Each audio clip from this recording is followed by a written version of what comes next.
Live at 5, dust and debris covering parts of Buckhead's Peachtree Hills neighborhood. Residents tired of the construction from a city water main repair that began in May. You know, a lot of people couldn't access their driveways and complained that work stopped there for weeks at a time with no explanation. Atlanta News First consumer investigator Better Call Harry is live on Kinsey Court in Peachtree Hills. And Harry, you're getting answers tonight.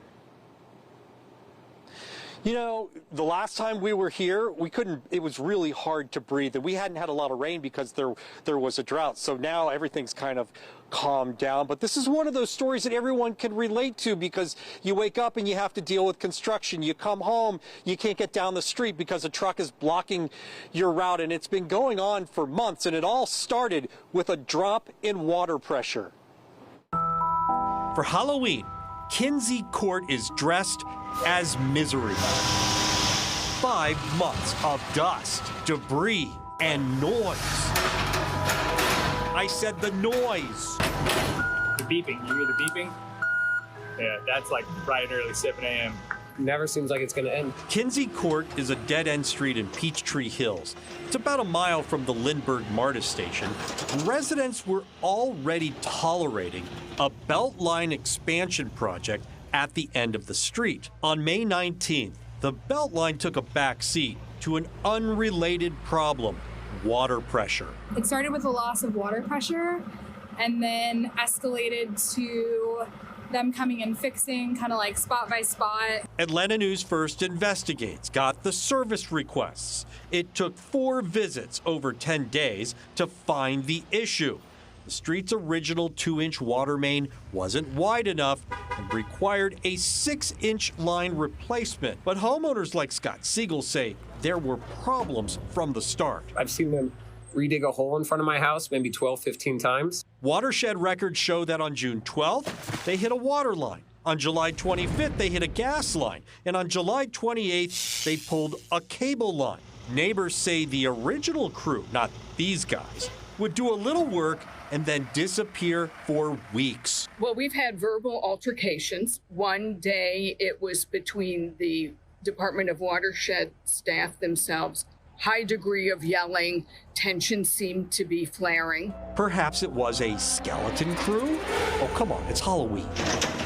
Atlanta News First contacted Mayor Andre Dickens' office, and a spokesperson confirmed that Watershed replaced the original crew with a new crew that neighbors like. I think this is the first week or two we've seen actual progress. But it's not easy navigating loose metal plates and the open trenches in a sea of dust. And I come home every day from work not knowing when they're going to be here. They never tell us when they're showing up. They show up unannounced and block our whole street. So when I'm trying to get home, I can't. After Atlanta News First investigates got involved, the mayor's office said that crews would water down the street to control the dust and that it would secure loose metal plates. Following days, none of that happened, but the work continues, and some believe the nightmare on Kinsey Court will end soon. That's what I'm told. We'll see it when we'll see what happens. Others will believe it when they see it. Are you seeing any light at the end of the tunnel? No, sir. Well, we're seeing some light at the end of the tunnel now because that hole where you see right there on the road that's not filled in yet, that's where the new water line is, and it goes all the way down the street to the cul-de-sac, and that's where the belt line begins up against Peachtree Creek. So what's next? Well, now the repairs are done, but now we've got paving that is next, and that is supposed to be done within the next 3 weeks. We would like to think that we got something done here. Neighbors say we did, but at least we escalated this and we got the Mayor Dickens' office involved. Back to you. Harry, you could just feel the frustration and disappointment watching that piece. Harry, any takeaways here from this situation that you can share? You know, I was thinking about that. I was going to say make a lot of noise, and I think these neighbors did. And I think they did pretty much everything they could to get people's attention on this one. But I think the lesson here is communication, and you would hope that the city would, you know, if it's something this big, keep the neighborhood aware of what's going on. One big takeaway, I will say this: do an open records request. That's how we got those reports, and anybody can do it. You can go to the city's website, make a request, and find out exactly what is going on. I'm Better Call Harry. Atlanta News First investigates.